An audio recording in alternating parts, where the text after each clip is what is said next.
ETF index mutual funds నేర్చుకుని stock మార్కెట్లో రాణించాలనుకుంటున్నారా? వెంటనే ఈ నెంబర్కి కాల్ చేయండి. నమస్తే, welcome back to Suman TV. అందరినీ క్షమించు, అందరికీ క్షమాపణలు చెప్పు, ఇక వెళ్ళాల్సిన సమయం వచ్చేసింది. సరేనా? ఇప్పుడు కారుణ్య మరణానికి ముందు చివరిగా కన్నీళ్లు పెట్టిస్తున్న మాటలు. మరి భారతదేశ చరిత్రలో మొదటిసారి కారుణ్య మరణానికి సుప్రీంకోర్టు అనుమతినిచ్చింది. మరి దీనిపై మరిన్ని వివరాలు తెలుసుకోవడానికి మనతో పాటు అందుబాటులో ఉన్నారు పబ్లిక్ స్పీకర్ రజనీరామ గారు. నమస్తే మ్యామ్. నమస్తే నవీన. మేడం, కారుణ్య మరణం, మనం అరుణ్ షాన్బాగ్ నర్సు గురించి 1967 జరిగినటువంటి ఇన్సిడెంట్ గతంలో ఒక వీడియోలో మాట్లాడుకున్నాం మనం దీని గురించి. సో అలాంటిదే, అంటే ఈ మెర్సీ కిల్లింగ్ సంబంధించి అప్పుడు ఈమెకి అరుణ్ షాన్బాగ్ పర్మిషన్ రాలేదు, పిటిషన్ వేసినా కూడా కొట్టివేయడం జరిగింది. మరి ఇప్పుడు మళ్ళీ 2011లో జరిగినటువంటి ఇన్సిడెంట్ హరీష్ రాణా, మరి మెర్సీ కిల్లింగ్ కి సుప్రీంకోర్టు పర్మిషన్ ఇవ్వడం జరిగింది. ఇది భారతదేశ చరిత్రలో మొదటిసారి అంట. ఒక్కసారి వివరాల్లోకి వెళ్ళి. అవును, ఇలాంటి సందర్భాలు అనేకం వచ్చాయి. అరుణ్ షాన్బాగే కాదు, ఈ హరీష్ రాణానే కాదు, అనేక సందర్భాలు చాలామందికి వచ్చాయి. కానీ అది మన చట్టబద్ధం కాదు మన ఇండియాలో.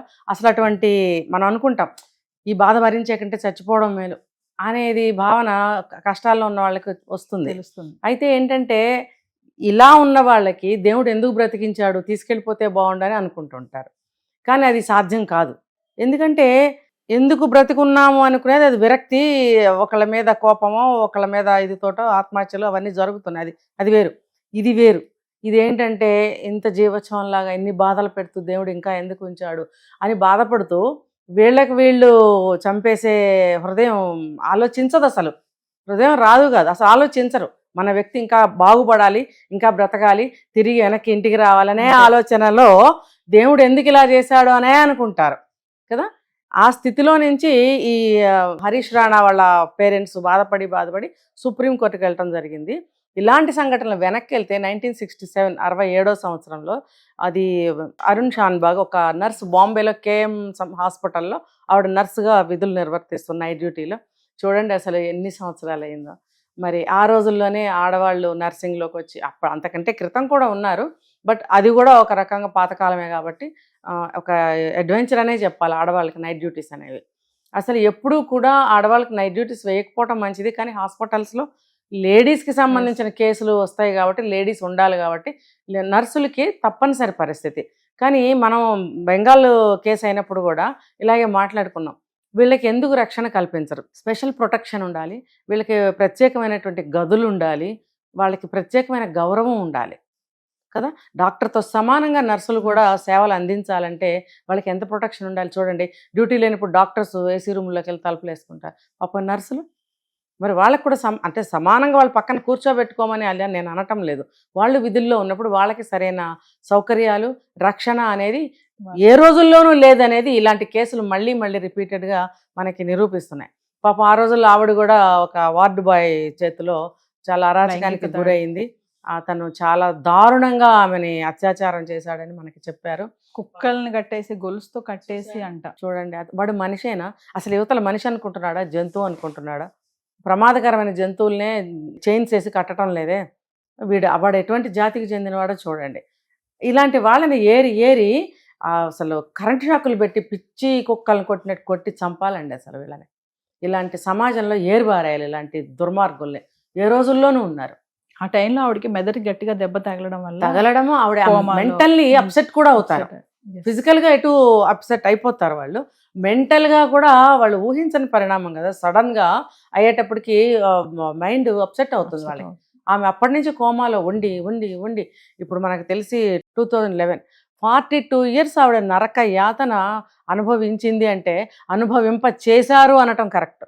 ఆవిడ పీరియడ్స్ కూడా బెడ్ మీదే అట్లా పీరియడ్స్ టైంలో చూడండి. ఆమె మంచి యంగ్ అమ్మాయి, 26 years ఓల్డ్ అమ్మాయి. అంటే ఆమెకి హార్మోన్స్ అన్నీ పర్ఫెక్ట్గా పనిచేస్తూ ఉంటాయి. పీరియడ్స్ మెంటల్గా ఆవిడ బ్రెయిన్ అప్సెట్ అయినా ఫిజికల్ సిస్టమ్ అంతా కరెక్ట్గా పనిచేస్తున్నప్పుడు పీరియడ్స్ కూడా వస్తాయి. ఆ పీరియడ్స్లో ఎంత బాధ చెప్పండి, చెప్పలేని పరిస్థితి. కానీ శరీరం అనుభవిస్తూ ఉంటుంది ఆ బాధల్ని. కానీ ఆ హాస్పిటల్ వాళ్ళు, గవర్నమెంట్ హాస్పిటల్ అనుకుంటా, వాళ్ళు సొంత మనిషిలాగా వాళ్ళు చూసి కాపాడటం వల్ల ఎన్ని సంవత్సరాలు హాస్పిటల్లోనే ఆవిడ ఉంది. బట్ స్ట్రగుల్ అవుతూ వాళ్ళు ఏం చూసినా సరే శరీరం అనేది బాధపడుతూనే ఉంది కదా. ఆ నోటితో మాట్లాడలేరు, మరి కాళ్ళు చేతులు కదిపి ఏమీ చెప్పలేరు, నోరిప్పి చెప్పలేరు. వాళ్ళు కోమాలో ఉన్నారంటే అది ఇంకా దారుణం కదా. Yes. స్పృహలో ఉన్నారు అంటే అట్లీస్ట్ కన్నీళ్ళనే కారుతాయి, కొంచెం బాడీ ఇట్లన్నా ఏమన్నా కదులుతాయి, ఛాన్స్ ఏమన్నా ఉందేమో. కోమాలో ఉంటే అసలు ఏమీ ఉండదు కదా. ఏదో పైప్స్ ద్వారా ఫుడ్ వేయడము, సెలైన్స్ పెట్టడము, పల్స్ బాగుందా లేదా మధ్య మధ్యలో వచ్చి చూడడము తప్పితే, దట్టు గవర్నమెంట్ హాస్పిటల్లో ఎలా ఉంటుందో ట్రీట్మెంట్ అంటే నామినల్గా ఉంటుంది. వాళ్ళు ఏమీ Yes. దారుణం చేస్తారని చెప్పట్లేదు, అంత ఫెసిలిటీస్గా ఉండదు కాబట్టి ఆవిడ నరకయాత్ర అనుభవిస్తూ చివరికి చనిపోయింది. బట్ ఆవిడ విషయంలో కూడా సామాజికవేత్తలు కొంత ప్రయత్నాలు చేశారు. చేసినప్పటికీ కూడా అది నాట్ కరెక్ట్, చట్టాల్లో లేదు, అసలు దాన్ని పరిగణనలోకి తీసుకోలేదు, ఒప్పుకోలేదు. కానీ ఇన్ బిట్వీన్ ఎన్నో కేసులు ఇలా జరగటం వల్ల మరి ఇప్పుడు ఈ కాలానికి సుప్రీంకోర్టు కొంచెం కదిలింది అని చెప్పచ్చు మనం. ఇక్కడ చూసుకుంటే ఈ అబ్బాయి కూడా 2013లో కాలేజ్ హాస్టల్లో 4th ఫ్లోర్లో ఉన్నప్పుడు, నేను అదే చెప్తున్నా, అమ్మాయి అయినా అబ్బాయి అయినా ఎక్కడ ఉన్నా దానికి తగ్గ సెక్యూరిటీ ఇవ్వలేకపోతున్నారు. ఫీజులు తీసుకునేంత వరకే, చదువు వరకే. అంటే దానికి సెక్యూరిటీ పెట్టుకోకర్లేదా? తగినంత బందోబస్తు ఆ బిల్డింగ్కి ఉండాలి కదా. కాలు జారి పడిపోవడం ఏంటి? అట్లీస్ట్ నడుము వరకైనా గోడలు ఉంటాయి కదా. కాలు జారి ఎలా పడ్డాడు? చాలా విచిత్రంగా నాకు అనిపించింది. దట్టు 10 ఏళ్ల పిల్లాడు కాదు, 20 సంవత్సరాల అబ్బాయి అంటే చూసుకుంటాడు కదా. Yes. అంటే అంత మాత్రం ప్రొటెక్షన్ లేని కాలేజ్ అది. మరి అక్కడి నుంచి జారి పడ్డాడు. జారి పడితే చనిపోయినా బాగుండేది, కానీ బ్రెయిన్ డెడ్. దానివల్ల ఏమవుతుంది, మెడ దగ్గర నరాలన్నీ ఇదైపోయి రక్త ప్రసరణ ఆగిపోయి అతనికి మొత్తం కంప్లీట్ పెరాలసిస్ వచ్చేసింది, బ్రెయిన్ డెడ్తో పాటు. ఇంకా అతను నోరు మాట్లాడలేడు, కాళ్ళు కదలవు, చేతులు కదలవు, బాడీ మొత్తం ప్యారలైజ్డ్ అయిపోయింది. ఒక్క కళ్ళు ఇలా తిప్పుతాడు. కళ్ళు తిప్పితే మాత్రం పాపం ఏం చెప్పగలడు, తన భావోద్వేగాన్ని కన్నీళ్ళ రూపంలో చూపించగలడేమో కానీ భావాల్ని కానీ, మరి ఇంకేం చెప్పలేడు. ఈ అబ్బాయి కూడా నరకయాతన. ఇక్కడ ఎలా ఉంటుందో తెలుసా, ఆ అమ్మాయి కోమాలోకి వెళ్ళింది. మనం ఈ 2 కేసులే మనం మాట్లాడుకుంటున్నాం, ఎన్నో జరిగాయి. ఈ రెండిట్లో ఆమెకు అసలు ఏం తెలీదు, అచేతనంగా అసలు స్పృహలో కూడా లేకుండా పడుంది. ఈ అబ్బాయి స్పృహలో ఉండి నరకం అనుభవించాడు. ఇది ఇంకా దారుణం. తల్లిదండ్రులు కూడా ఎంత వృద్ధులు.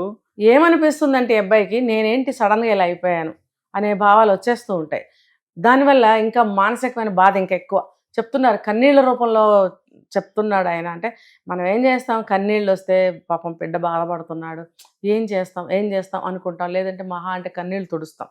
కానీ ఆ మనసులో అగ్నిపర్వతాలు పగిలితే దాని రిజల్ట్ కన్నీళ్ళ రూపంలో వస్తున్నాయి. దాన్ని మనం తుడిచి ఆపలేము ఆ బాధని. అతను భవిష్యత్తును కోల్పోయాడు, ఆరోగ్యాన్ని కోల్పోయాడు, యవ్వనాన్ని కోల్పోయాడు. చక్కగా ఉన్నాడు అబ్బాయి, ఎంత బాగున్నాడో. 20 ఏళ్ల జీవితం అంటే ఏమి పాపం చేసుకున్నాడని నాకు అనిపించింది. కళ్ళనీళ్ళు వచ్చేసాయి నాకైతే బాగా. అటువంటి స్థితిలో ఆ అబ్బాయి 13 సంవత్సరాల నరకయాతన అనుభవిస్తే, తల్లిదండ్రులు కూడా ఇంకా సుప్రీం ఓపిక లేదు, పెద్దవాళ్ళు అయిపోయారు, ఇంకా పిల్లలు ఉన్నారేమో ముందు వెనక ఎన్నో హాస్పిటల్స్ తిరిగారంట, ఎంతో సేవ చేశారు. ఆరోగ్యం పాడైతే కూడా ముసలితనం తొందరగా వస్తుంది. తిరగలిగే ఇదిలో ఉన్నారా వాళ్ళు, డబ్బు అయిపోతుంది. పైగా ఆస్తిపాస్తులన్నీ అమ్ముకుని ఢిల్లీ వచ్చేసి ఒక అపార్ట్మెంట్ తీసుకుంటున్నారంటే ఆస్తులన్నీ పోగొట్టుకున్నారు. బిడ్డనేమో దాదాపు పోగొట్టుకున్నట్టే ఆస్తులన్నీ పోగొట్టుకున్నారు. ఒక అపార్ట్మెంట్లో ఉండి హాస్పిటల్కి ఇంటికి తిరుగుతూ పాపం వాళ్ళు అలా అయిపోయారు. ఇంకా మానసికమైన క్షోభ వాళ్ళకి. సమయానికి తినరా, ఉద్యోగాలేంటి, ఇంకా పిల్లలుంటే వాళ్ళ భవిష్యత్తుని ఎలా చూడాలి వీళ్ళు. ఇదంతా కూడా వాళ్ళకి అన్ని ప్రశ్నార్థకాలు, నరకము, క్షోభ, తిండి తినలేరు, నిద్రపోలేరు. ఇది ఇలా ఉండగా వాళ్ళు ఏం చేశారు, ఇంకా లాభం లేదని చెప్పి సుప్రీంకోర్టుకి అడిగితే వాళ్ళు ఇప్పుడు ఆలోచించడం మొదలుపెట్టారు. ఎవరు, Parthivan, justice Parthivan and KV Viswanathan పేరు, వీళ్ళిద్దరు ద్విసభ్య ధర్మాసనం కలిసి ఇచ్చిన తీర్పు ఏంటంటే, వాళ్ళ ప్రైమరీ కానీ తర్వాత సెకండరీ కానీ రిపోర్ట్స్ అన్నీ కూడా పరిగణనలోకి తీసుకుని దాని ద్వారా ఏం చేశారంటే, వీళ్ళకి మెడికల్ పరంగా చికిత్స ఆపేస్తే చనిపోతాడు. కానీ ఇక్కడ ఫుడ్ ఇస్తున్నారు కదా, ఫుడ్ ఆపేస్తే అది మెడికల్ వైద్యంలోకి వస్తుందా లేదా, చికిత్స కిందకు వస్తుందా లేదా. 18లో ఒకసారి ఈ చర్చ జరిగినప్పుడు అది ఏమంటారంటే క్లారిటీ లేని ఒక తీర్పు ఇచ్చారు. మెర్సీ కిల్ అనేది చట్టబద్ధం చేద్దామా అన్నట్టుగా ఆగారు. అంటే ఒక క్లారిటీ లేదు, అంటే సందేహంగా. ఇప్పుడు ఏం చేశారంటే పరిగణనలోకి తీసుకుని డాక్టర్స్ కూడా 6 కలిసిన బృందం ఈ అబ్బాయికి వైద్యం చేస్తూ వస్తున్నారు ఎన్ని సంవత్సరాల నుంచి. వాళ్ళు కూడా 100% దాటిపోయింది, అతను ఇక క్యూర్ కాడు అని చేతులు ఎత్తేసిన తర్వాత, వాళ్ళు కూడా వాళ్ళ నివేదిక సమర్పించిన తర్వాత, రిపోర్ట్స్ చూసిన తర్వాత వీళ్ళు ఆలోచించారు.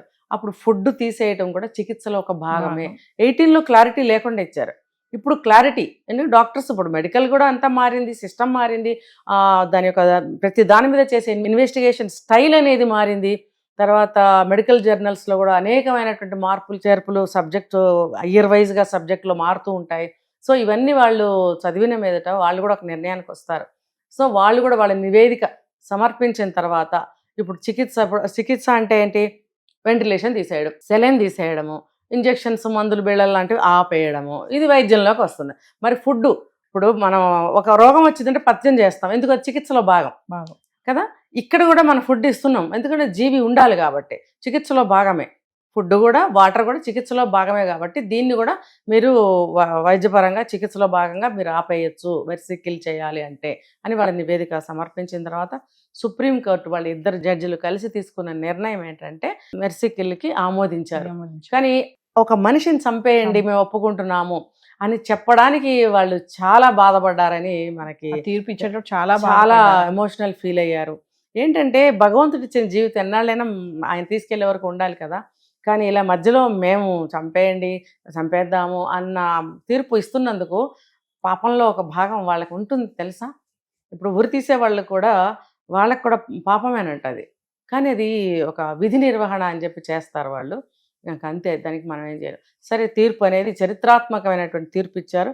ఇక మీదట ఇలాంటి కండిషన్స్ ఎవరికైనా వస్తే, అంటే అది కూడా ఎలా పడితే అలా కాదు, ఇంత ఉంటుంది గ్రౌండ్, ఇదంతా చేసిన తర్వాత ఓకే చేసే ఛాన్సెస్ ఉన్నాయి. సో మనం చూసుకుంటే లాస్ట్ సిచ్యువేషన్ అబ్బాయి ఈ తీర్పు వచ్చిన తర్వాత రావడం వేరు, ఇంప్లిమెంటేషన్ స్టార్ట్ అవ్వడం వేరు. అంటే ఎమ్మటే జరగదు కదా.